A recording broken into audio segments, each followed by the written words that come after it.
Welcome to the Morning Slice.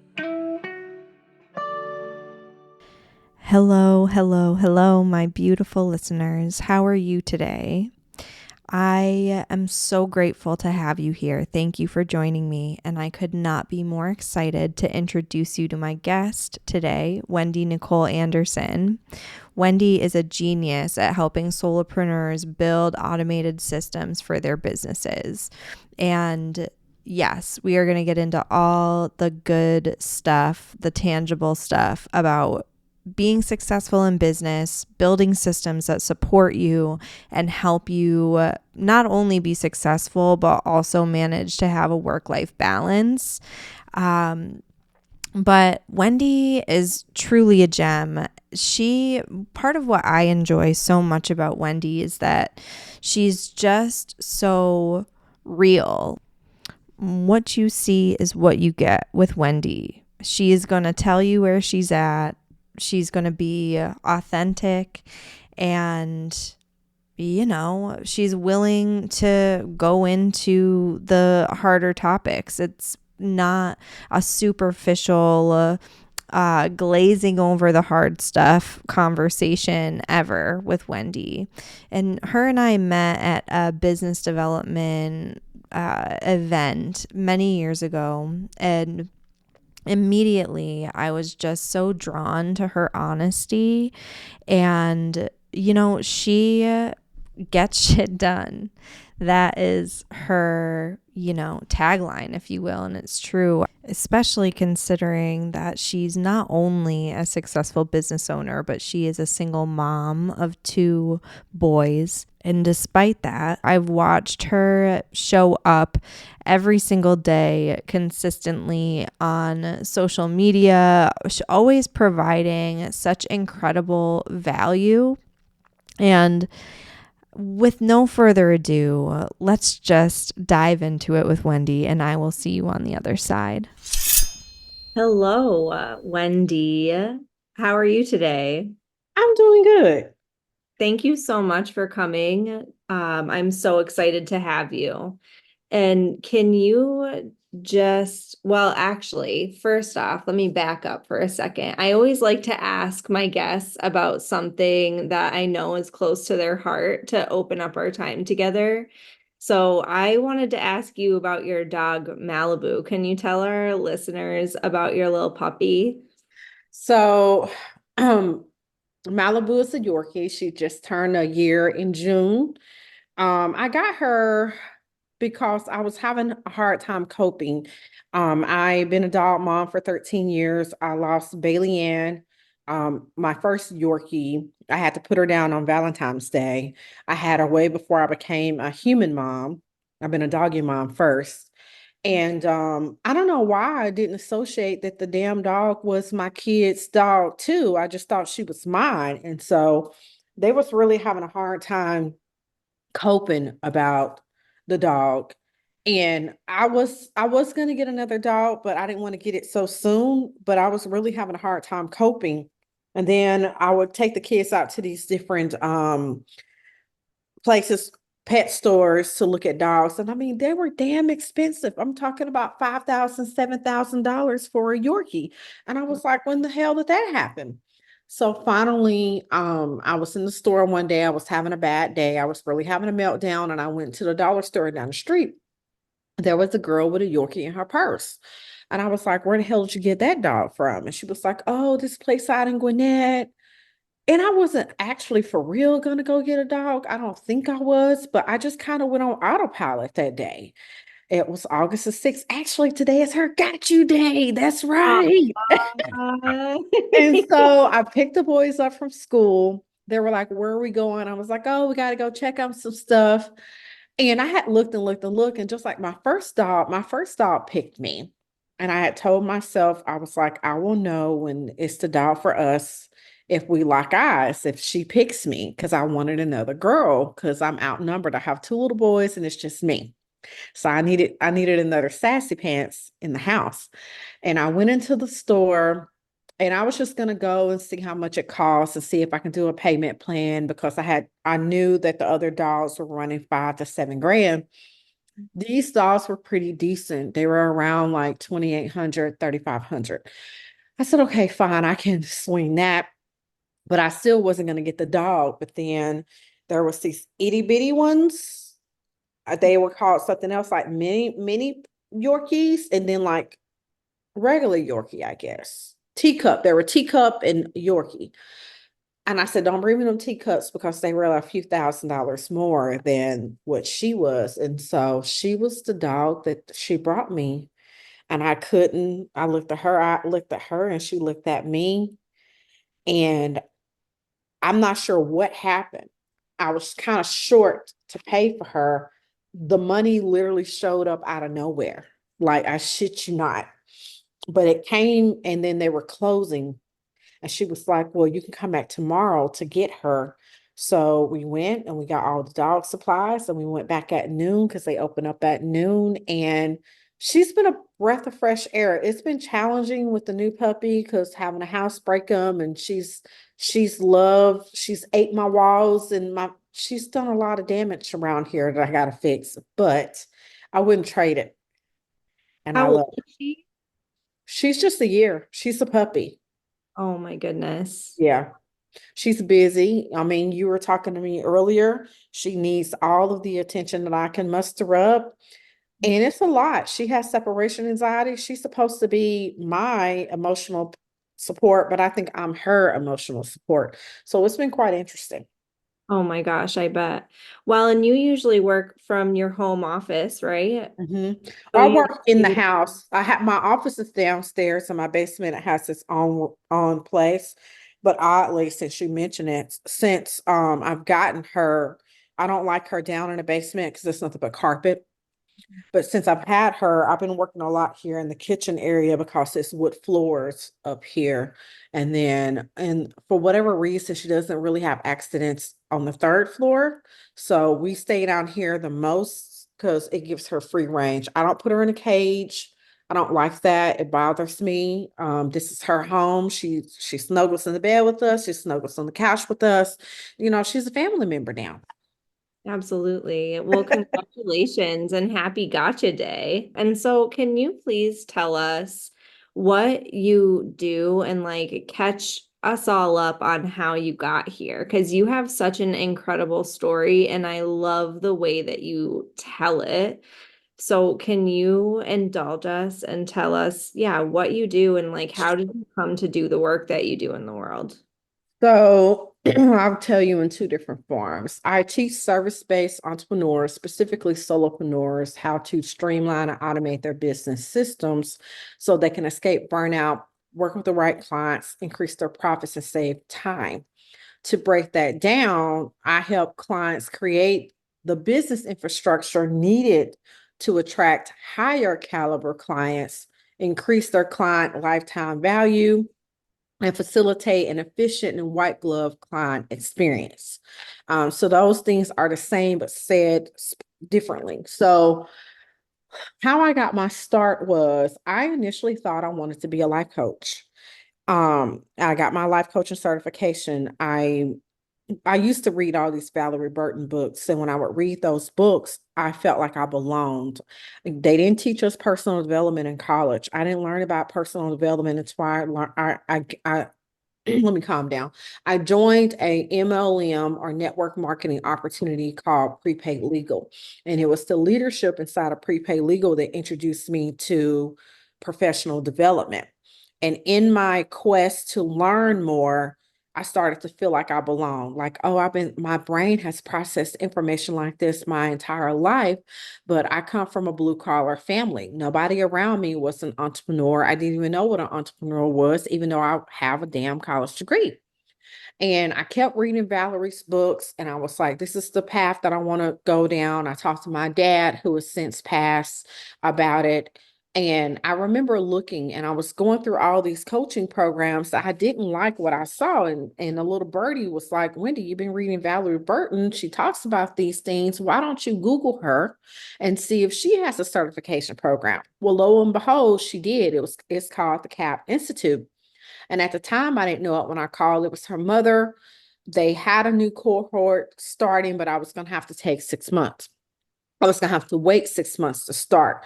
And the investment wasn't bad at all. I think about $2,500. And I started the program, and I wasn't able to finish the program right away because I really had a breakdown.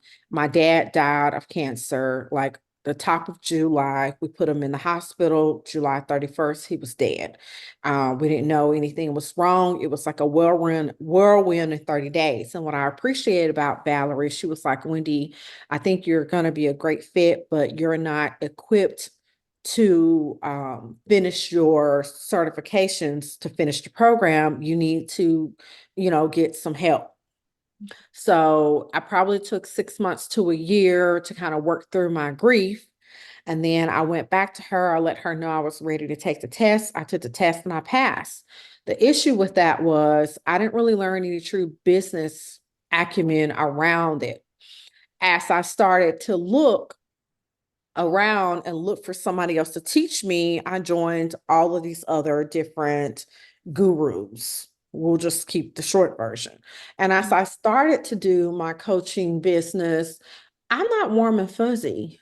I'm a consultant. I'm a fixer. I'm really good at looking at what you have and telling you what to do and why to do it. I don't want to talk about your feelings. I don't want to be like, well, Brianna, well, what do you think? That drives me insane. So, and because I had worked with all of these other coaches, I'm talking about I had paid $12,000, $5,000, $3,000, $300. My investment did not align with the client experience that I had anticipated for those investment amounts. I got really pissed off. And I'm like, if I'm making these investment amounts, I am expecting a certain type of service. So since no one could give that to me, I started to put things together for my own clients because I wanted to facilitate a different experience. And what started to happen is when women kept booking me for my coaching services, they kept asking me, who built your systems? How does she put this together? I've never seen anything so eloquent as this. It's very intuitive. It reassured me that I was in the right place. When you asked me all the questions that nobody else has asked me, because I'm tripping over the intake form, you've already got me. Like, even if we don't even have a strategy session, your intake form gave me a whole lot of clarity, and it let me see the gaps inside of my business.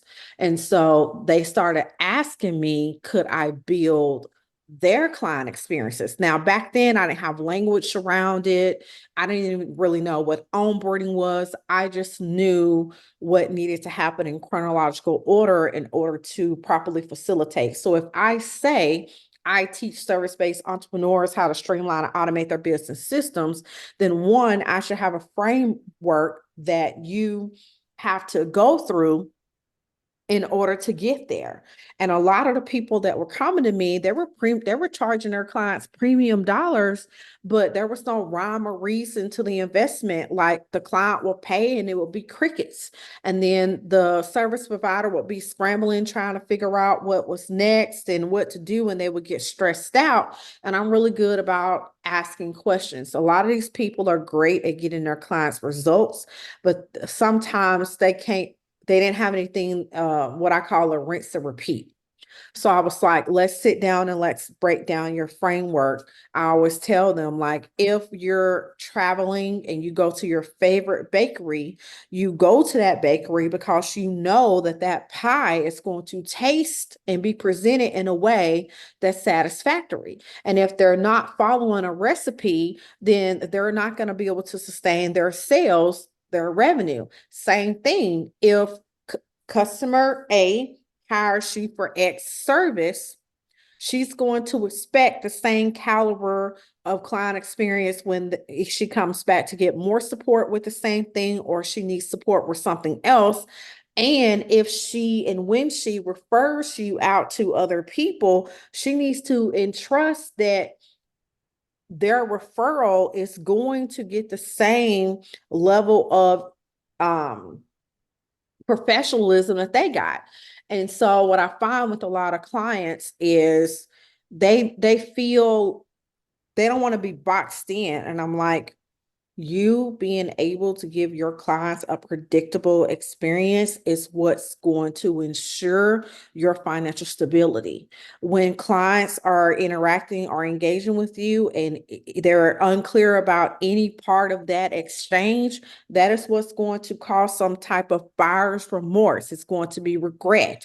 You're going to find yourself convincing them to continue to move forward versus them agreeing to move forward because you have reassured them by your processes, by your systems, by your client experience that they are going to get what you promised them. And so that's kind of how I got my start. I was frustrated with my own investment experiences, and I wanted to make sure that I wasn't dropping a ball when clients came and worked with me.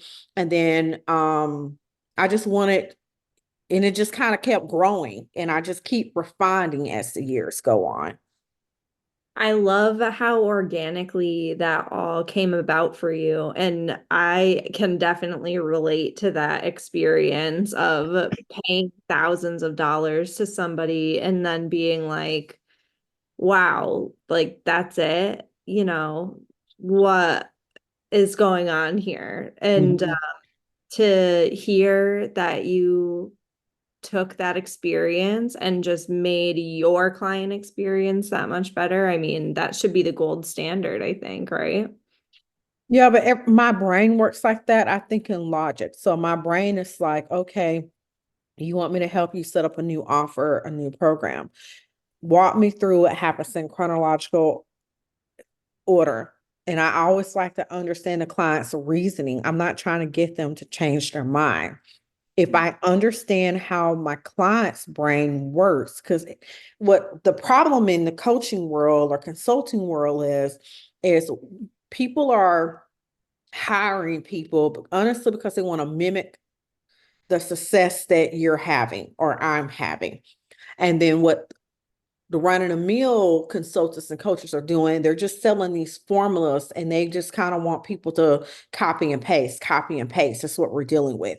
I'm different in a sense of, yes, I have a process. There's a 6-step process that everybody goes through when they work with me, but I'm going to facilitate it differently based on how they answer their intake form. I'm going to set up your systems, your processes, your workflows based on your strengths, based on how your brain works, because at the end of the day, you're going to have to manage that business, not me. Mhm.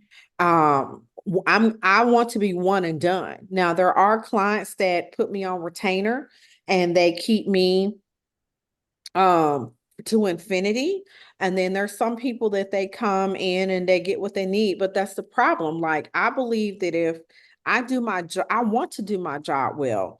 I'm not saying I don't want repeat clients. I mean, I do, but the goal is to do my job so well that you don't need me. And because I did my job so well that you don't need me, you're now going to be a walking, talking billboard. Whereas anytime they get compliments on their client experience, people are going to ask, this is so smooth.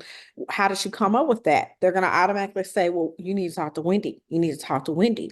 And so I do pretty good with referrals or people constantly in my DMs and saying, hey, Melissa said that I needed to talk to you. But what did Melissa tell you about me? What are your goals? What are you looking for? And that's another thing I find, like, people have really lost the art of communication and really taken the time to see if a potential client will be a good fit. They just think, oh, client money, and people are saying whatever they need to say to get the money. I don't want that. Like, if we're not going to work well together, or you're trying to use a piece of software that I'm not interested in learning, or like I won't take on you if you're an MLM or if you are a network marketer. Why? Because those people typically don't own their own platforms. I can't be going in and tinkering with somebody else's platform versus if you are an independent consultant, service-based provider, and you're building out your own systems. I have a lot more flexibility. So it's not that I don't like them. People don't understand what certain industries, restrictions. That's like, even if somebody is coming to me for insurance or they're coming to me for credit repair, I don't touch those. I like to deal with service-based providers that have a proven track record of success. My client, she knows how to facilitate or get her client results.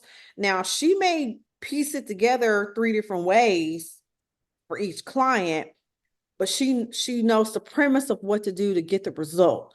My clients are typically coming to me because they're like, hey, something happened, Wendy, I got started, I'm doing okay, but I can no longer manage. Things are slipping through the cracks. Will you help me clean this up? I know there's a better way. I've got traction. The demand is growing. I'm afraid that if I increase my visibility, the demand is going to increase. I'm not going to be able to handle it. So please help me go back to square one, help me clean this up in a way to where it makes sense that I can manage it, and I can also leverage and scale it. And I have ABC goals, but I'm not there. Can you tell me what I may be potentially missing so that we can also integrate those things so that I can have everything I need at my fingertips? I have questions. I have 7 different questions that Yeah, just just ask. came out of my brain at the same time. So, firstly, you mentioned that you like to set people up based on how their brain works. Mm-hmm. I love that. And I wonder if there are certain types of people that you like notice in this work. Are there certain categories or traits of people that let you know how you need to set things up? Well, so a lot of my clients are very abstract, they're very intuitive. They don't really they desire structure, but structure is also their nemesis, meaning like they feel confined, they feel like they're stuck in a cage, like a caged bird. So these clients are highly intelligent. They've been successful in the corporate arena. Most of all of my clients are already 6 and 7 figure earners before they come to me, whether they made it in their business or they have generated that level of success inside of their corporate job, and now they're transitioning over. My clients' minds run a mile a minute. A lot of them are like ADHD, and it's hard for them to stay focused. They know exactly what they want. They struggle with articulating it. And it's really weird because I'm able to finish their sentences and we barely just started talking. She knows what she wants. She doesn't know how to communicate it to me. So I'm really good about asking a series of questions in a way that she gets comfortable. She's not overthinking. I ask questions in a way to where she just vomits. She tells me all of this information. I go through it with a fine-tooth comb. I don't regurgitate back a lot of stuff that's not relevant. I'll pick out the things that I know that if I were to turn it back over to her, she can give me a lot of information in a short period of time that's pertinent to her specific goal. And then she may tell me she wants something, but whatever she wants isn't realistic in the end goal. And I'll be like, thank you for sharing that with me. However, this is what I can and cannot do. Here's why. And that's another thing. People don't realize that a person can be super, super successful, but with adult learners, if they don't understand why we're asking them to do something, they will not execute. And so I'm really good about pulling the information out of people that they didn't know that was there. I'm really good about helping them not be so hard on themselves. I'm really good about telling them that they have the right to give themselves permission to do business the way that makes sense to them. So that's another issue. A lot of reasons people are really struggling in business because everyone is mimicking the people that are holding the masses' attention. They think, oh, Melissa, she has 300,000 followers, and I saw that she had like $300,000 in TikTok sales this month, and her formula is blah, blah, blah, blah, blah. Well, that works for that client because maybe she's really great at building rapport. I think one thing that people get confused about with me, since I brought that up too, they're like, how are you getting all those clients? You're always busy. They think that people are like just clicking on shit that I'm putting on social media. That's not true. I know how to create content that is relatable, that starts the conversation. I don't like being on social media and all I see is a woman is constantly talking about work, work, work, work, work, work, work. I'm a single mom and I'm a solopreneur. I want to see the good, the bad, and ugly. I want to see the vacations. I want to know that you have hiccups just like anybody else. I want to see that you have some semblance of a work-life balance. If all I see is you're constantly on photo shoots, you're constantly in your makeup all day, you're constantly doing God knows what, that it's branded. I'm not attracted to that. Now, did I spend a good amount of money on my branding? Yes, because I wanted to attract a certain caliber of client. Will I dress up and put on the right attire and beat my face and my hair is done? Yes, because I need and want to show up in a certain way if I am required to meet with you in real life. But a lot of the women in my community are like me. They're single moms. They're trying to figure out how to get this in. And I need them to know it doesn't have to be perfect, but what you are required to be, you're required to be ethical, professional, and consistent, Mhm. you know. And so I share things, I don't share everything. And a lot of times people think, my life is perfect until they hire me, and I will be a little bit more candid with them. But I remember in the group years ago when I won custody of the boys, I went in there and I have a I have a free Facebook group called Rebel Queen on Facebook, and I came in and told y'all about how I won the custody battle.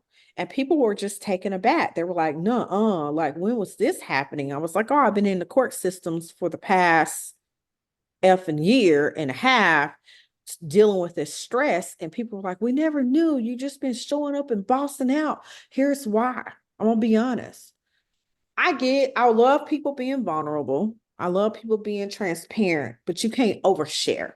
When I constantly get on social media and all I see is your drama, drama, drama, what translates in my mind is if I invest to work with her in X capacity, she doesn't have the capacity. I'm afraid that I'm not going to get my money's worth. I'm afraid that her personal drama is going to get in the way with her deliverables. And so I'm not saying that you have to lie or mask, but people need to know when to turn it off. But because I share so much about my motherhood journey, I'm constantly posting about the dog, I'm constantly traveling to different countries with my kids.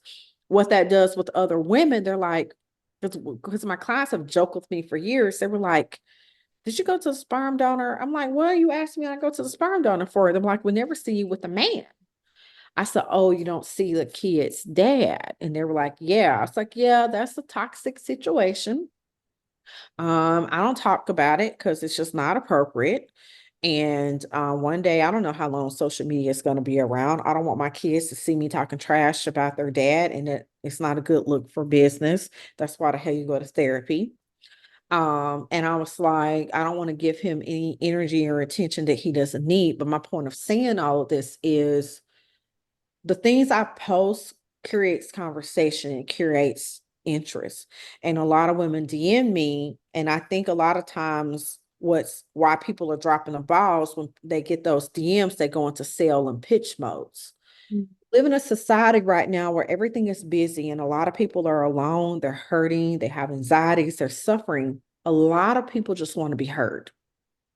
And I'm really good about just addressing the initial reason why they come into my inbox. I want to understand, like, hey, I'm curious. I have seen you interacting with me, but what inspired you to finally send me a message today? And they're able to just vomit on me like I vomited on you earlier today. And we talk and I walk them through that. And I'm looking for things to where I can revert the conversation over to business. And it's such an organic move. They think the whole time we're just niggling, giggling, but I'm gathering intel because I'm looking to see in what way can I support this person to where we can mutually benefit each other. And when something comes up that is business related, I just run with it because that was initially why they inboxed me. Like my persona, I sniggle and giggle. I show y'all the hot guys I'm looking at on TikTok. I'm talking crazy about motherhood and all the things. And, that's the connector. But then I start asking open-ended structured questions because I'm trying to understand what are your goals? What is your gap? The gap is like, what exactly have you did to even try to achieve this goal? What was the final trigger that made you say, hey, I need to do something about my life? I need to talk to Wendy. I'm looking to see what their sense of urgency is. I'm looking to see if they are indeed the decision maker because some women do have to run things by their husband. If they have to run their things by their husband, I'm like, walk me through what you would say to your husband if you do decide to move forward. What's going to be his rebuttals? I walk her through that process. I tell her exactly what to say to the husband so she can get our money because it's our money. But I've been able to forge lifelong relationships with these women. And it's been a good feeling. So a lot of times in business, people think it's one-sided, but you've got to be able to embody all facets. And so that's where it goes back to me streamlining and automating their business systems to adhere to how their brain works. One client is sensitive than the other. This client is direct. This one is passive aggressive. This one is just, I just want to win, but I don't know what to do. I've been in poverty my whole life and I want to be the first millionaire in my family. Or Wendy, I just want to make enough to pay the bills so that I don't have to go back to my corporate job, or I at least want to give my children a vacation per year because right now we can't afford anything. And so I love what I do. And one of the reasons why I became an entrepreneur is when you work a corporate job, they they don't let you really work. They bring you in based on your credentials, but then they micromanage the shit out of you. What I love about what I do is every day is different. I don't have to do the same thing every day. I get challenged. There are software sometimes that give me problems and I have to go find an engineer that's going to give me a solution so that the client can get the result I told them they can get. And that's been really cool learning to speak nerd talk. Um, a lot of my clients really do inspire me. They're working on major, major deals, and I get to learn a little bit about a lot. Like I have a client now that she was down in here. I live in Atlanta. She was here in Atlanta. She has behavioral management facilities. She has four in California. They're brick and mortar. And then she's opening up her first one here in Atlanta. And she was like, hey, come over and help me, get set up. And I was able to take my children. And she's in a commercial size building. And I didn't know what rent was for a commercial size building. And so there was a space in there that I thought was hers, but it wasn't. And it was grand. And I said, well, how much would that space cost to rent out? She's like, oh, that rent is about $11,000 a month. And so when I looked at her space, I could size it up and I'm like, oh, she's probably paying $37.50 for this a month. But I get to learn a lot of stuff that if I just stayed in my bubble and I only dealt with just one type of entrepreneur, I wouldn't know all of these things. And that becomes an asset because now I learn all these things from one client and without sharing their proprietary information. If I'm talking to another client and it's a simple fix and I know the information because I learned through trial and error from the other client, I get to give that client those nuggets without me having to make an investment to learn it anywhere else and without them having to pay me extra money to get that support that they need. So it's been really cool. Yeah.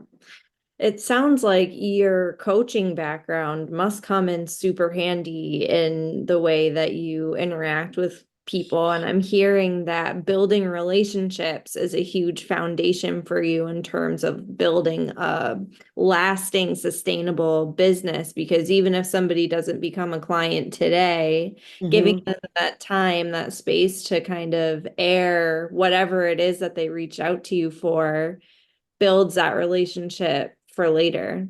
Mm-hmm. Yeah, you don't want to haggle them. So there's people that have text me, messaged me for 2 or 3 years, and they just not hired me this year. There's people that I talked to on day one and they hire me on the spot. My job is to give you enough information to make an informed decision. If you decide to move forward, I'm here when you're ready. If you need to talk to me because you have some clarifying questions, then I'm more than happy to do that. Would I have rushed people before into working with me because at times my cash flow was low and I needed the money, and those were just less than ideal scenarios. So I had to learn the hard way that, you know, if I just keep filling my pipeline and I have people to talk to, the right people will show up right on time. But if I'm not doing income generating activities, if I'm not generating qualified leads, following up, asking for the sale, then I'm gonna always be stuck. Yeah. Oh God, I have so many things I want to ask you about. I love the way that you approach business, and there's been something tumbling around in my mind the last year or so, and it's this idea that like business is business, like business isn't personal. And for some reason, I want I to, fight with that. yeah, what do you think about that? So I hate that because do I have disagreements with my clients from time to time? Yes. Having a client is like a romantic relationship. Like it's ebbs and flows, and there's going to be personality clashes. We always make up. And my clients always come into Atlanta. I bring them into my home. We go to dinner. We sniggle and giggle. A lot of times we have a lot of intimate, private conversations about life because when their personal life is tanking, it really affects their business. And I'm not a therapist or a counselor, but I can lend a ear. And at the end of the day, I'm a mother. I'm a woman. I'm a woman in business.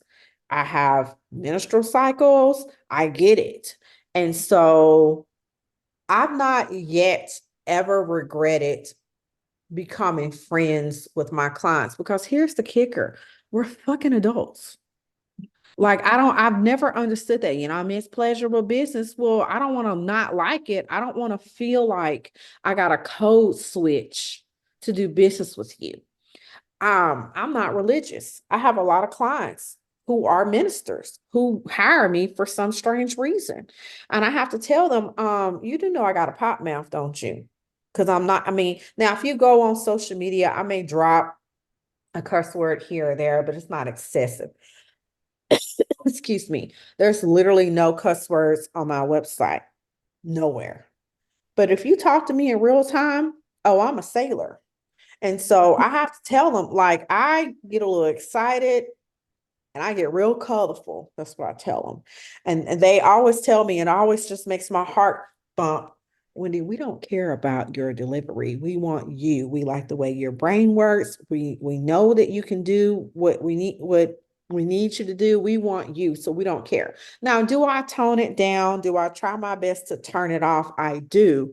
But what I appreciate is that people know what they're getting when they come to me, and I don't have to change. And my whole demeanor, like I had a lady one time, she asked me to come teach and to teach her community, and she was going to pay me a fee, but she specifically was like, don't do A, B, C, D, E, F, and G. And I was like, well, that's everything that I am. So I'm going to decline, even though this is a paid event, because if I have to change myself to work, I don't want it.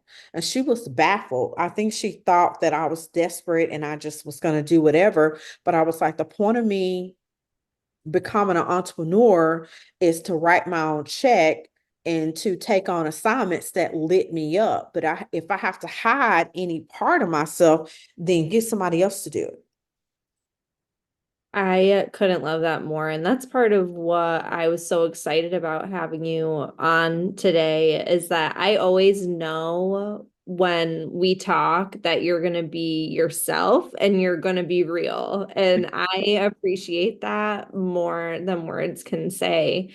And it is kind of leading towards an area I wanted to talk to you about, which is how you show up on social media. And I mean, even with clients and things like that, but it just is inspiring to me how you show up so consistently in your groups. You're always posting, you're always sharing what's going on with you. As you just said, you choose things that light you up. You know very clearly who you are and you bring that to the table, and you decline when something says that you can't bring that fullness to the table. And I would just love to hear more of your thoughts around that, on like showing up, because that's something personally I'm working on right now, is showing up more strongly, more consistently. And I know you have wisdom for us. So let's look at this from a couple of angles. First of all, there's never a right time to post the goddamn content. I post a lot because it's organic. I can assure you, and I'm getting better. I do not sit and plan content, never ever. Now, what I do, like this month was different. I'm proud of myself. So I have a revenue goal. It's really ridiculously high this month. And I wrote down like what offers am I focused on this month, how many units of those offers I need to sell to get to this dollar amount. So let's say my solopreneur business mastery intensive right now is a $3,500 investment. You come work with me in a container for 30 days. And in there, I'm going to help you set up a streamline one signature offer, blah, blah, blah, blah, blah. I I need to sell 4 units of that, providing that the people actually pay me in full. That would give me $15,000. That's a third of my revenue goal.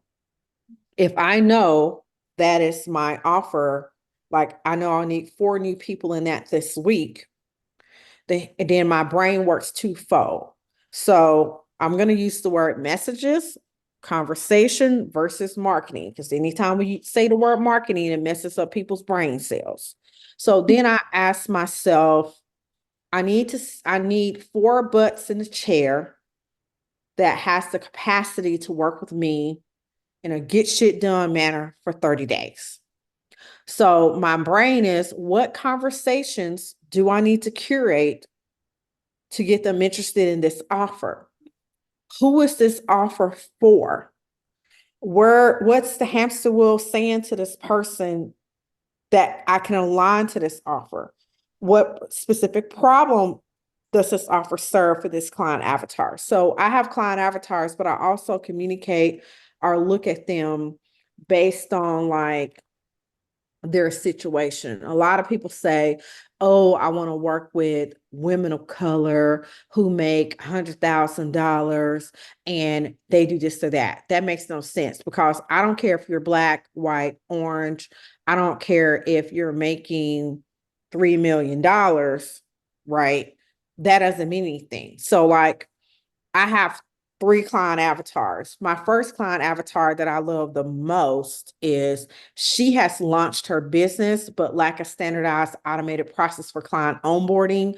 The absence of a follow-up procedure and clear sales strategy leaves you unsure of how to serve clients after they commit. You're seeking clients who are both emotionally and financially prepared to engage in your services. So if I know that is what's going on with her, then I'm going to post all kinds of content that remind her that she is putting herself in a bind.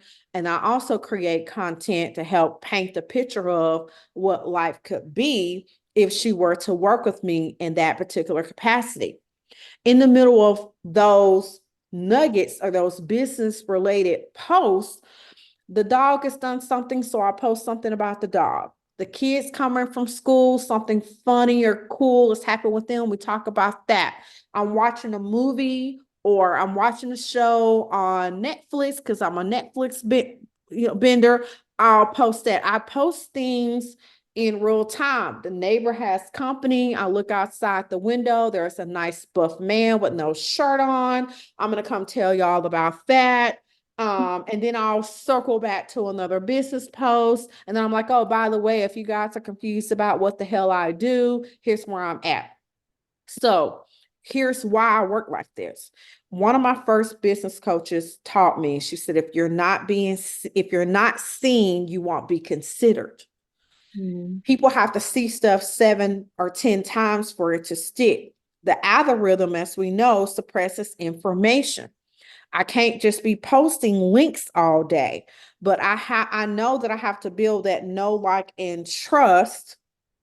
And you are either going to engage in a funny meme, you are going to definitely engage in the crazy TikTok videos that I put up. And here's what happens. If I posted about business a few good time and I've not had any engagement, I don't give up. I'll go post something that's completely ratchet or crazy or like colorful as God knows what. What happens to the human brain is y'all start giggling with me and shit. Then you're like, I wonder what the fuck else Wendy has on her wall. Then you scroll down and you somehow see a business post. I see you like the post. The difference between me and a lot of people is folks are like, I'm posting on social media, Wendy, and nobody's buying my shit. And I'm like, they're not buying your shit because you're not engaging back with them. But like, well, I posted everything. How come they're not clicking? I was like, I'm sorry. I don't know what the mother damn gurus are telling you. It doesn't work like that. I mean, it doesn't work like that for me. I don't know. I can't speak for them. But let's say I've been posting and you're new to my page or I've seen you around somewhere and you done clicked on my stuff multiple times. I am going to go into your DM. Hey, Melissa, that's my favorite person I like to talk about. The where y'all are fucking up with that is y'all are just going and pitching people like it's just like you're a man you met a man at the bar, he just asked you to the bedroom. Like, don't do that. If I see y'all engaging, one, I would have taken the time to go to your page and I would have done all my recon. I would have found any and all information I can find on you. I'm going to go to your website. I'm going to go down all of your social media platforms. I am looking for something that I can fix in your business that I know that you're fucking up. Let's just be clear. So when I see that, I'll go in there and I don't start with that. I'll just say, hey, Melissa, you've been engaging with my content a lot and I don't want to be rude. I just want to come by and say hello. She feels on the spot. She's already been itching to talk to me, but she just wasn't going to do it because she felt weird, or maybe a lot of times they tell me they felt like they couldn't afford me because my branding looks so prestige. And I'm like, no, I'm affordable. I hate that word, but I am. And they start telling me, well, Wendy, I like da da da da da da. I want to know more about whatever, whatever, whatever. I answer the question and I talk with them. And I address what they're focused on. And once I have their full attention, I'll say, hey, Melissa, I'm just curious. I like to lurk. I tell on myself. I tell her the truth. I was looking on your thing and I noticed da da da da. Can you tell me more about X? People like to talk about themselves. She's going to tell me about her project and all this shit she's got going on. And she's going to tell me all the shit she doesn't like. And I just listen. I don't say a damn thing. And then if she, for whatever reason, doesn't tell me what the damn goal is, then I'll be like, well, I'm just curious. What's your goal around this? She's going to tell me. After she tells me what the goal is, I'm like, I'm just curious. What have you tried up until this point to rectify the situation? She's going to give me the tea. And I just let her talk. And after she gives me the tea, I continue to ask additional questions because I'm trying to get her to a decision to buy. What she doesn't realize I'm doing, I'm removing all of the obstacles. I'm asking all of the questions because a lot of times what happens, people vomit and then they ask for the sale. And what happens? Well, I got to think about it. No one never, ever tells me they need to think about it. It's either, Wendy, I want to move forward. What's my next step? I give them the link they buy because I've already explained everything and broken everything down to a T. I've told them why they need to work with me in a certain capacity, what's going to happen if they don't work with me in that capacity. I talk about what happens in that container, and again, why I'm doing it this way.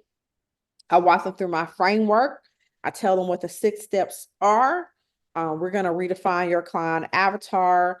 We are going to define your framework. After your framework, we're going to figure out what your offers are, because people love to come to me and ask for help with sales and marketing. But I can't streamline and automate your business systems until, one, who are we even curating the experience for? And it's always convoluted. Like their avatars, like I told you earlier, I just want to work with Black women that make 100 grand. What that don't what do I do with that information? Just like I'm saying, I want to work with women who do yoga. That can mean a lot of damn things. Like what is it about yoga that's specific? Like niche it down. Once I figure out who we're selling to, what's your process to deliver the actual solution to the client, which is the framework. Once I know what the framework is, then I can successfully help you put together offers that you can manage, deliverables, and you won't be overextended. And the client gets what they need, and you're not overextending yourself. That's really big. Once we figure out what that framework looks like, then I can build out your backend systems to where it can have the workflows in place to facilitate that experience in a way that matches your strengths and your learning style, the client's strengths and that client's learning style. Once all of the backend is set up, it's, oh my God, Wendy, this looks so professional. Oh my God, this is clean. Then we can talk about sales. There's no point in me talking to sales if you have nothing, if there's nothing in place to drive the client to have a smooth experience. Once we go through what to say and do after people become interested in what they got going on, then I start the offboarding. Here's what I built for you. Here's why I built it this way. Here's how you or your assistant can manage this. Now, typically, once I set it up, you don't need to touch it anymore, but people get an itch and they want new offers and things. They now know the process. As I make these tutorials, they can do it themselves. A lot of times they won't. They'll just say, Wendy, I'm going to come back to you when I'm ready. And they end up going on retainer because they're launching new things every month or whatever is going on. But I forgot the reason why I went down this rabbit hole with you.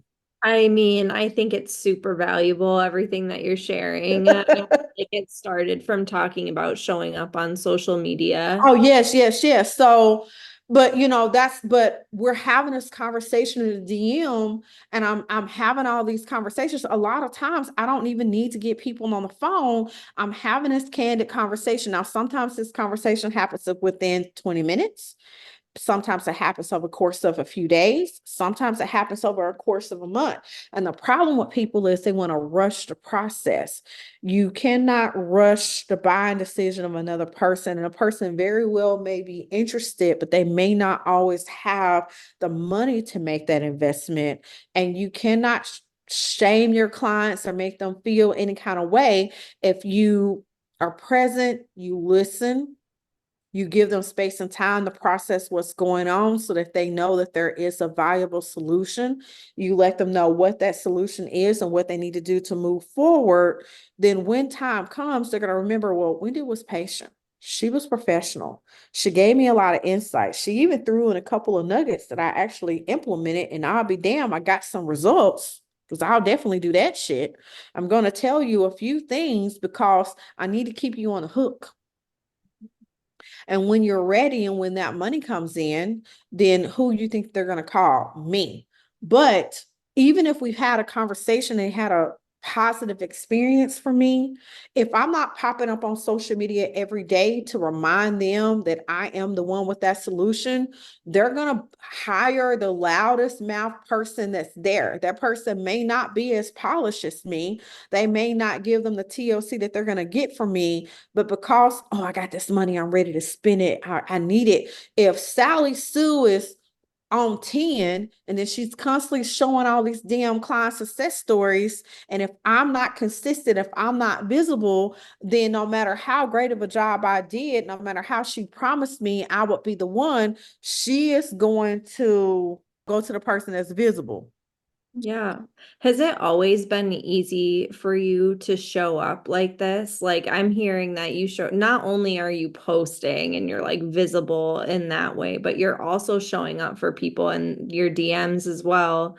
Like really showing up. You're offering value, you're having the conversations, you're listening, you're not rushing them, which you are excellent at. And I think that's such a great point. But has it always been like natural and easy for you to show up this way? No. So I'm gonna tell you why. I'm happy that you asked me that. So remember when I said I first got started, I thought I wanted to be a life coach. And in that season of learning all of these business things, I kind of lost myself because I was trying to mimic what these coaches told me I had to do. And I was not successful. Um, I remember barely making ends meet a lot of months because I was trying to mimic what the masses were doing. And I remember when I first started branding myself, I would say cut the crap. I would call my offer cut the crap. And I remember when I would get a little colorful, the little church ladies or women would come and scold me in my DMs and tell me that I needed to be more professional. It wasn't until I think it was right after my dad died. I had like a F it moment. I had always wanted to travel the world, but I didn't have a passport. And so a week before he died of whatever damn cancer that was, it was everywhere. I went in, I was 28 years of age. I had never left the country. And I went and got my passport. And it was an Operation Get Shit Done moment there. I actually trademarked it. And I had talked to my dad about all these goals and visions that I had for my life. And I had told him I wanted to start a business, but I didn't really know what that meant. And that's kind of where it was birthed. And when I came out with Operation Get Shit Done, that is when my business exploded. Like, I don't care what anybody say, those 6 and 7 figure earners were hiring me like hotcakes. And they were like, Wendy, this is what I need. I don't need that fluff. I don't need that sugar-coated shit. I need somebody that's going to get in and tell me exactly where my focus needs to be so I can get these results in record time. When I stopped worrying about what people thought or felt about me, and I showed up in a way that makes sense to Wendy, then it makes sense to other people who process this information and thinks just like me, not identical, but kindred spirits per se. And so I've never went back. Now, there has been times where I've noticed I've shied away and I've toned down because I've gotten a couple of clients that were a little bit too worried about image and, Wendy, you're showing up with a bonnet on and da da da da. Oh, girl, that's when my business started to tank again. And so I've since release myself from those incidents. Everybody's going to have something to say, but it's just like, even if you're in a relationship with a man, woman, or whoever, when you go to bed at night, and even though you're in a partnership, you have to go to sleep with yourself. It's that hamster wheel that is going to keep you alive. And so I was like, I have to deal with my decisions. I have to be happy with this. Am I making decisions in my best interest? And it goes back to the whole friends with clients thing. I have attracted the very best women, like full of personality. They have immaculate work ethic. They're doing good in their communities. They're colorful. And why wouldn't I want to be friends with other boss babes that are unfiltered and just get me, and they're unapologetic, but they're also very empathetic. They're very respectful. They're mindful of their boundaries. I mean, I don't know why I have to separate it. Now, am I going to sit down with them initially and divulge all my personal business? Absolutely not. But I can be warm. I can be welcoming, as the professional relationship is over, because I'm only working with people in 30-day containers, if it's permitted, because I'm not going to, just like with whether it's business or not, like I may have a group of 10 girlfriends Three of them I may never share certain things with because it's just uncomfortable. Same thing with clients. Friends, you group them. I can do this with these girls. These girls I'm going to play pickleball with. These girls I'm going to go bar hopping with. These girls I'm going to go over to Bali and we're going to do our kumbaya for a whole week in yoga. So it's the same thing. Mm-hmm. Absolutely. That is such great reflection that I know I will benefit from, just releasing the image that everybody else has of us and making sure we're being true to ourselves is what I'm hearing. Yeah. Not trying to repeat what other people are telling us to do. I know that's a mistake that I've made big time in business, is trying to do what the gurus are telling me to do, even if it doesn't feel quite right for me, and that never works. Or like trying to make sure my image is just so to get whatever result, but like it doesn't actually resonate with anybody if it's not true. Right. I love that. And so I want to make sure that we talk a little bit about your journey with being an entrepreneur who's also a mother, because I know this is a huge part of who you are. And you, I mean, like you said, you get shit done, right? You are constantly on, you're always working, you're doing an incredible amount of like intensive executional work for Mm-hmm. your clients, and you also have two young boys. Mm-hmm. So can you talk a little bit about like how those different aspects of your life work together, and like what are some of your survival tips for anyone who's out there raising kids and also trying to get shit done? Yes, so I knew early on that I was probably going to be a single mom. When I say I'm a single mom, I'm a real single mom. Like unfortunately, the other parent just checked out. That's another story for another day. And so I have the boys 24/7. I have an amazing support system here. I only have one biological family member here, but I'm getting to know her.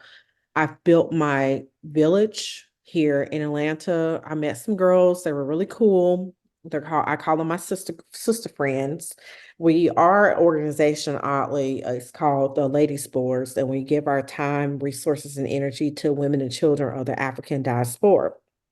And we used to meet a lot and do food drives and all of that stuff. Well, I somehow got pregnant 2 years straight.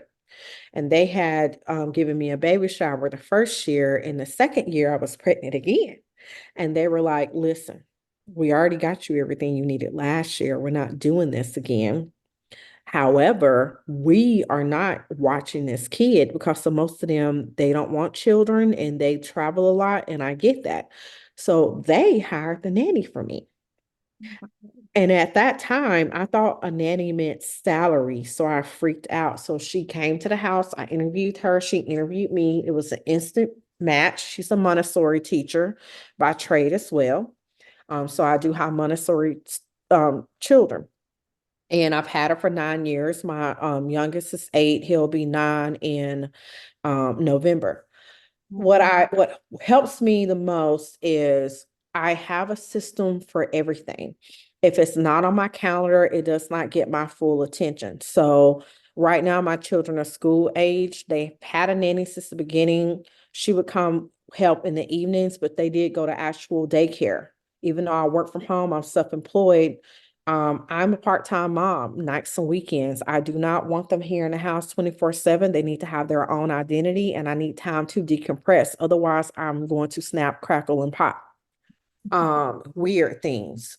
I keep their shoes and their jackets in the car all the time. I live in a big old home. I don't want to look for your shoes. Kids don't always put things back where they're supposed to. If I'm ready to go, my purse is always in the same place. They know that everything in the house has its own place. Like you get it, you put it back, put it in the cart, what goes here. So that's been a system. Um, because it's me on my own and I wanted to manage how they responded to life events, I keep a very structured schedule. So like on Mondays, I'm with the children all week and I am overstimulated come Monday. My clients hire me. I use a project management system called Basecamp. So whatever they need is going to be inside of Basecamp. On Monday morning, any and everything that the client has sent back to me after I sent the request, I do all of my client work. I call it the lab. I go into the lab, I give feedback, I give directives, and or I do the actual work because I offer done for you services on top of my consulting. So I'll try my best to get all of my client deliverables done by 2 or 3 o'clock. At 2 o'clock, I leave to go pick them up from school because we made a vow for them not to be in after school care. They don't like that. So I honor that. They come home. I feed them a light lunch. And then from 2 to 5, I am prospecting. I am following up. I am filling my pipeline because it's the beginning of the month. A lot of clients still working 9 to 5. They get paid on Thursdays and Fridays. So I'm going to plant the seed on Monday and Tuesday so that when they get paid on Friday and Thursday, I get paid on Friday and Thursday too. Sometimes clients have the money on Monday, so I make money every single Monday because I'm following up with people. Tuesdays, Wednesdays, and Fridays are my only days that I actually am available to meet with people on Zoom. Those days, you can either inquire about my services or we meet for the services that you have actually paid me for. Thursdays is another day where it's like an admin day. I'm not meeting with you. You can blow a smoke signal. I'm not going to meet with you. Thursdays, it's like a gut check. It's a double-edged sword. So Thursdays are, if I've met my revenue goal or on track to meet my revenue goal for that week, then it's a day off. I can go to the spa. I can go get my hair done, go get waxed, get my toes done, or I can sleep all day or do whatever the hell I want to do, go on dates, whatever. If Thursday comes and my books are looking crazy, like I'm not nowhere near towards my money goal, then I go crazy. So then I will either sit down and go over my copy and see what needs to change my website, change the landing page, change the content I put on social media.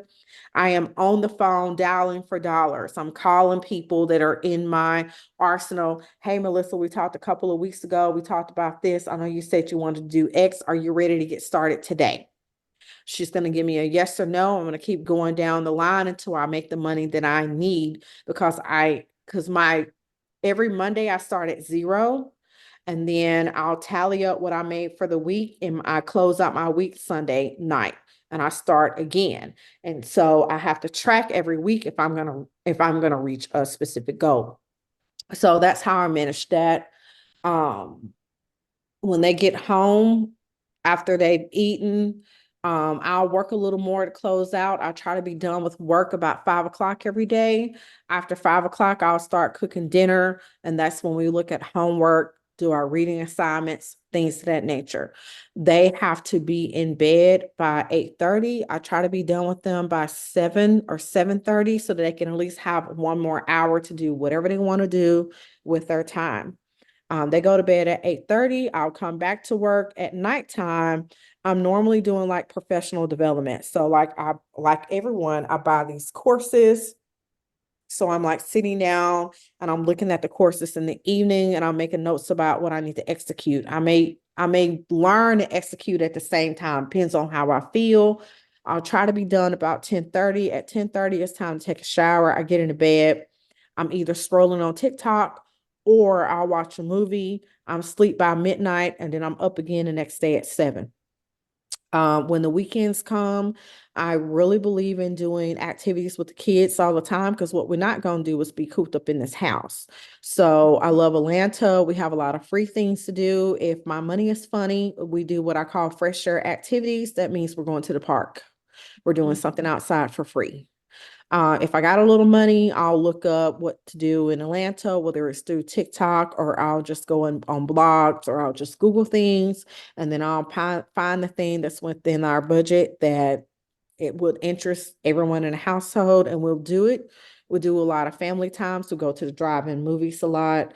If I am overextended or tired or I just want time at home, we do a lot of arts and crafts in the floor. I keep painting materials in the house at all times, Play-Doh, things to where we can sit down and have like sensory activities. and we play with the dog.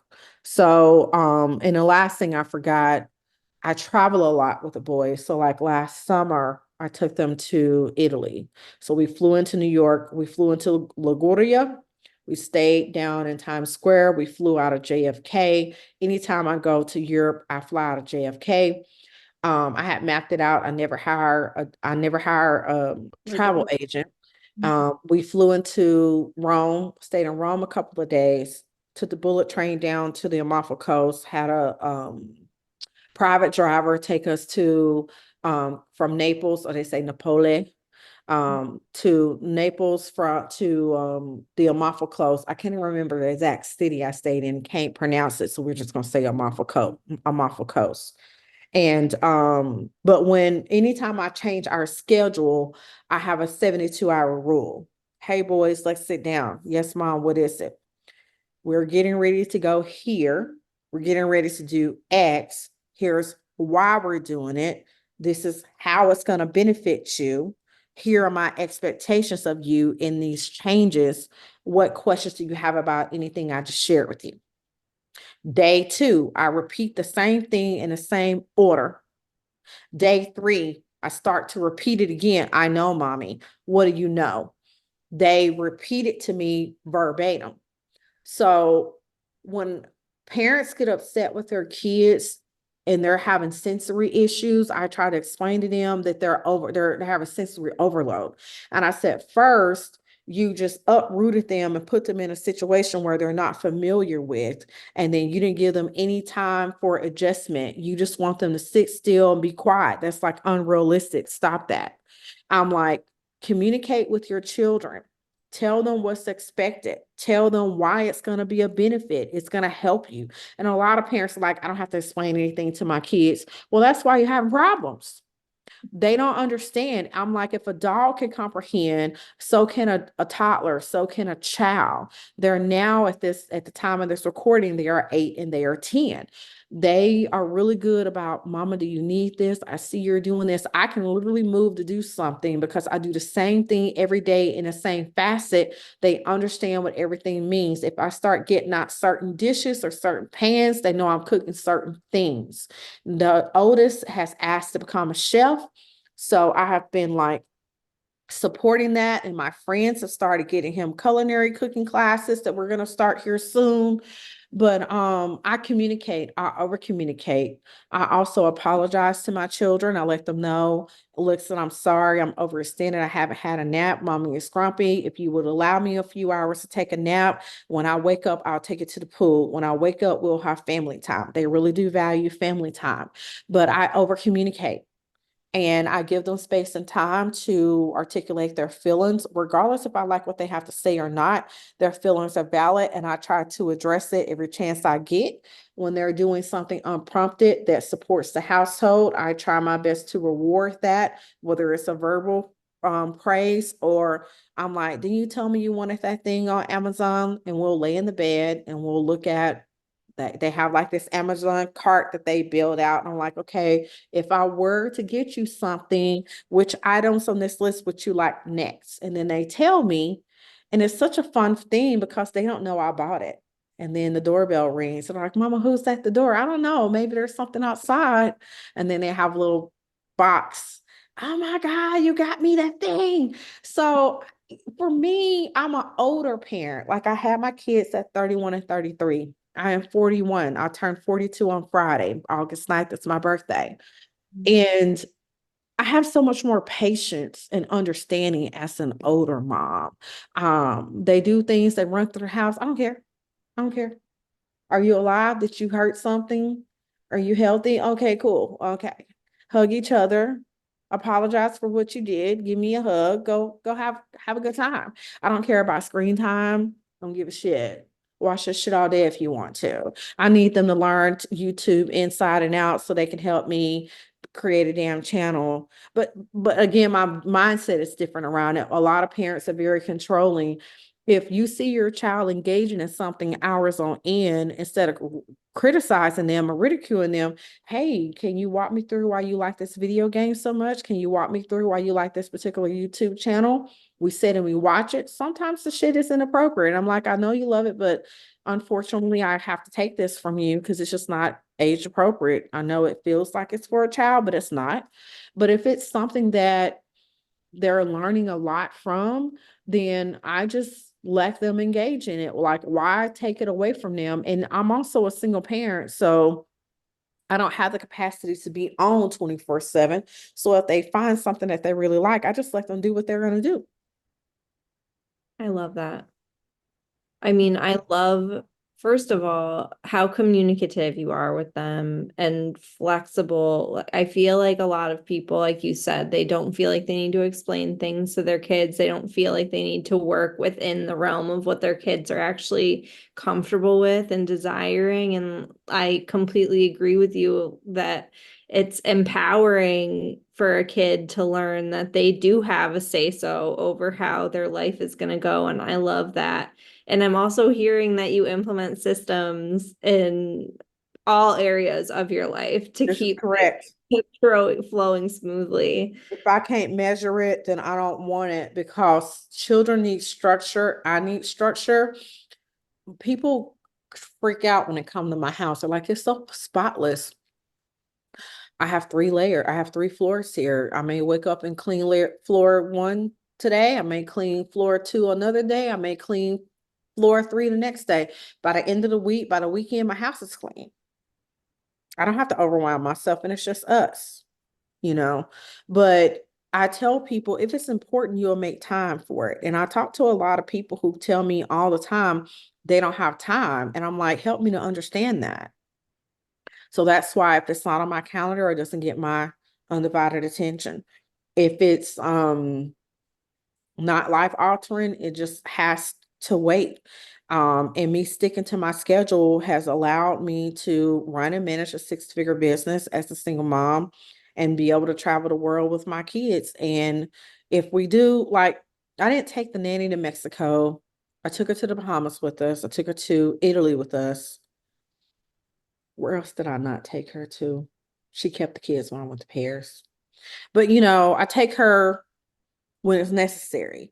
And I take her because I need a extra set of eyes for safety reasons. She got mad at me this last time in Italy. She was like, you didn't even let me do my job. And I was like, well, I don't really need you to do your job. You're just here for a peace of mind. I was like, the kids are old enough to manage themselves. And I kind of wanted a vacation, buddy, and I like you. And we have a good time. And I was just like, I asked you, had you ever been to Italy? And you said it was your dream, and I wanted to go back. So just relax. I was like, when we make it back to New York, I got a date. So when we get to New York, them kids are yours. So just enjoy yourself, while we're in Italy. And she was like, I really appreciate this, but I just feel like I'm just been not used. And I'm like, okay, you got a free vacation and you got paid to go on vacation. It's like, you're right. I was like, just accept it.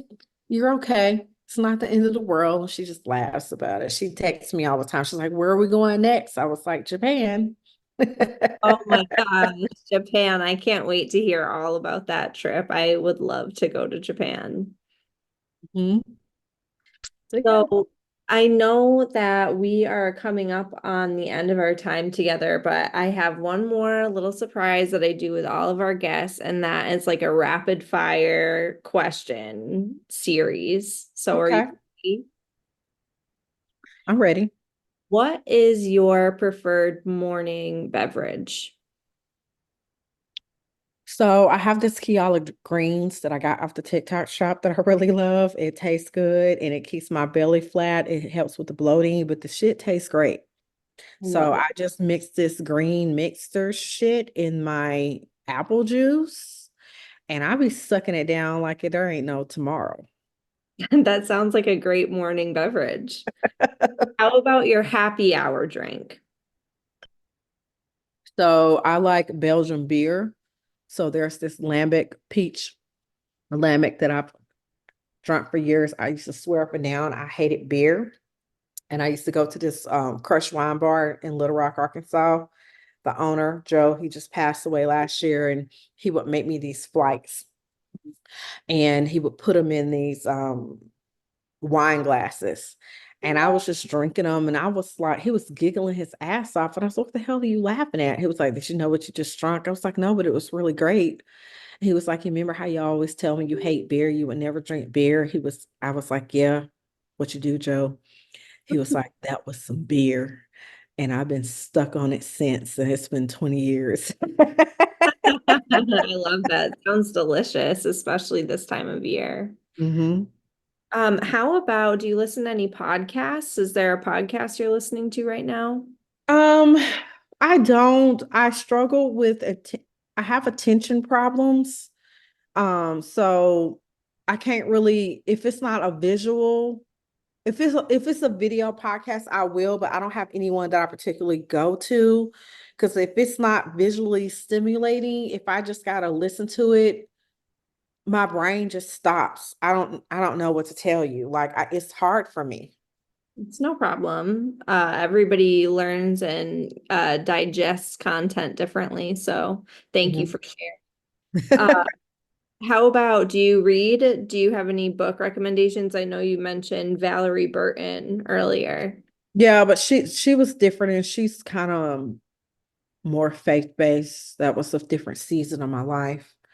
Oh my God, you would ask me, I'm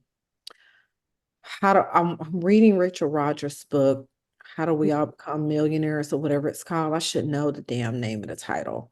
I've been stuck reading, and I can't even pronounce his name. Alex, what's his name that he's been going around a lot? Hold on. I don't know. I'm gonna Harmozi. Yeah, Hormozi. Okay. I read a lot of his stuff, which I like it because it helps me go back to the basics. Now, I'm traditionally skilled as a salesperson. When I first got out of college with a degree in PR, I did door-to-door sales, and I was a pharmaceutical rep. So DME, which is durable medical equipment to large hospital systems.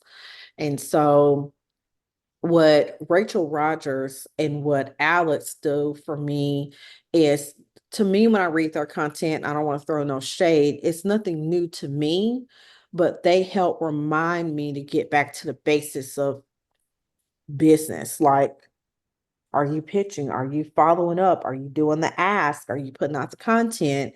God damn it, just do it. Don't over compliment. So I've been going back and reading their content because their content resonates with me the most. All the other books that I have in my office, they're like psychology driven. I focus a lot on buyer psychology. But those are two authors that have been like, I've been reading. Yeah, it sounds like they're good for your mindset, like, Mhm. to just keep you on track with what you already know to do. I relate to that a lot. How about music? Do you listen to music? Is there anything you're really into right now? So my favorite of all time is smooth jazz. I love Dave Koz. I love Bonnie James. That centers me. I've listened to that since college. I love Afro beats. I love R&B 90s genre. So those are the three things that really center me. If I feel nostalgic or I get to missing my dad, then I'll listen to a lot of the 90s R&B. But like if I need to get into you got shit to do, Wendy mode, and I need to center myself, then it's going to be smooth jazz. And I still listen to Pandora. I still Mhm. pay for Pandora. So I listen through there. Love it. Thank you. Welcome. Do you have an alter ego? So you know how like Beyonce has Sasha Fierce. Mm-hmm. Do you have anything like that? Mm-hmm. You do? Can you tell Mm-hmm. us about her? I can't tell you her name. But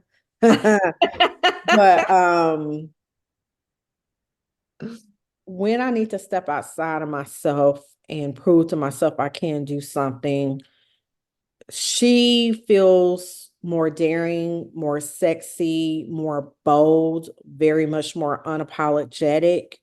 You get one life, so take your shot. She'll come out if I've been drinking. She'll come out if I've just had win after win and I'm feeling, if I've been reassured and I've been made to feel safe and I've been given permission to daydream a little bit, then she'll come out. I love that. Mhm. And last question is, Mhm. what are Wendy Nicole Anderson's words to live by?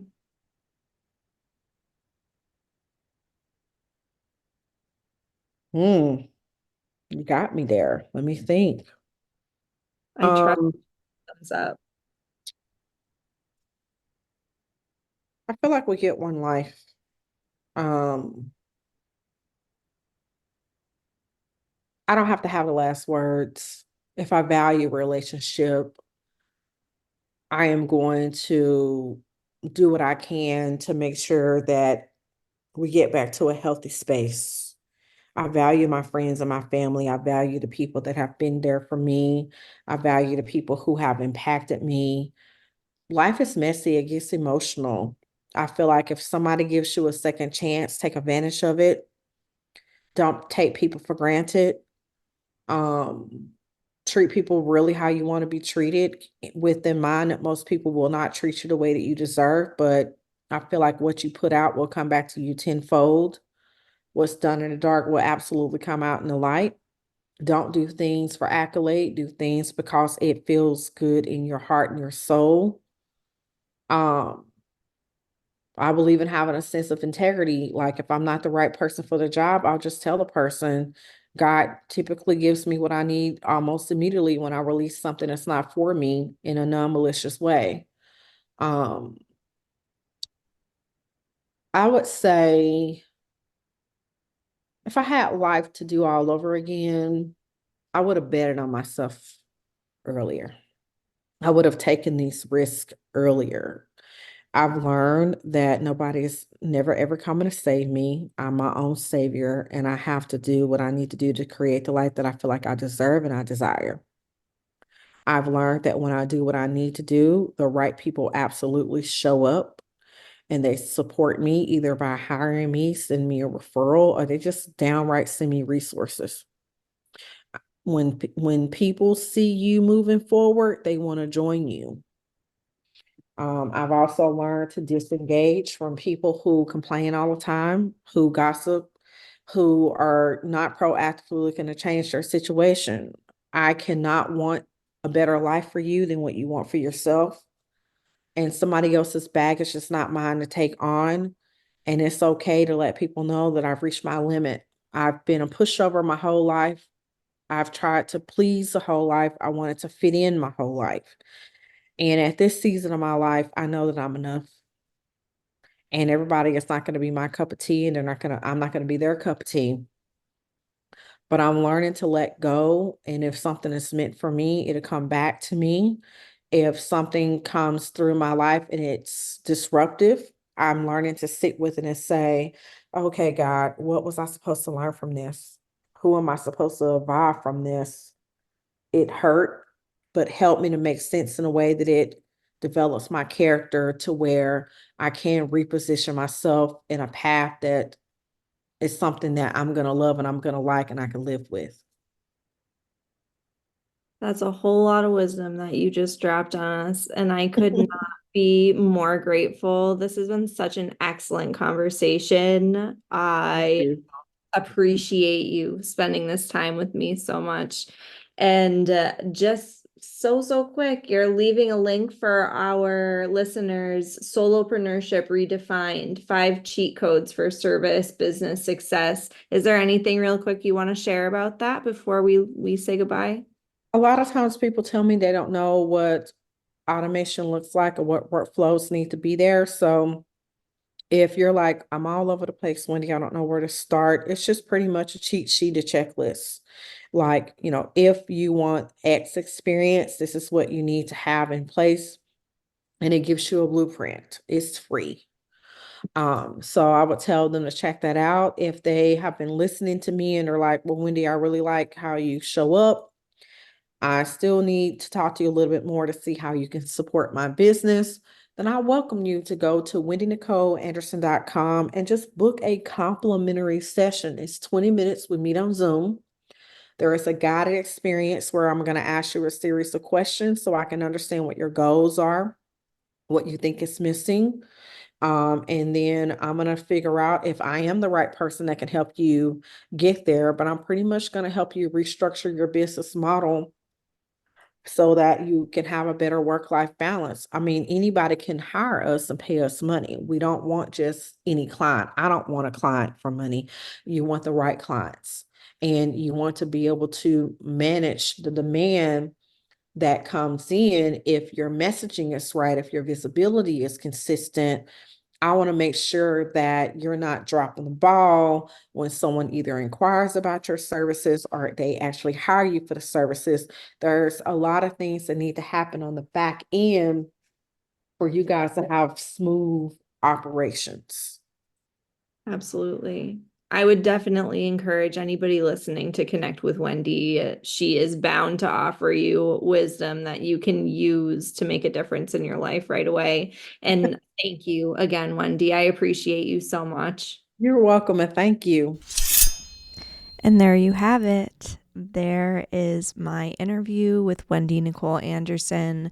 Thank you so much for listening. Make sure you check out the show notes for all of the links that you need, all of the information that you need to connect with Wendy. And I look forward to seeing you again soon here on the Morning Slice. Take care.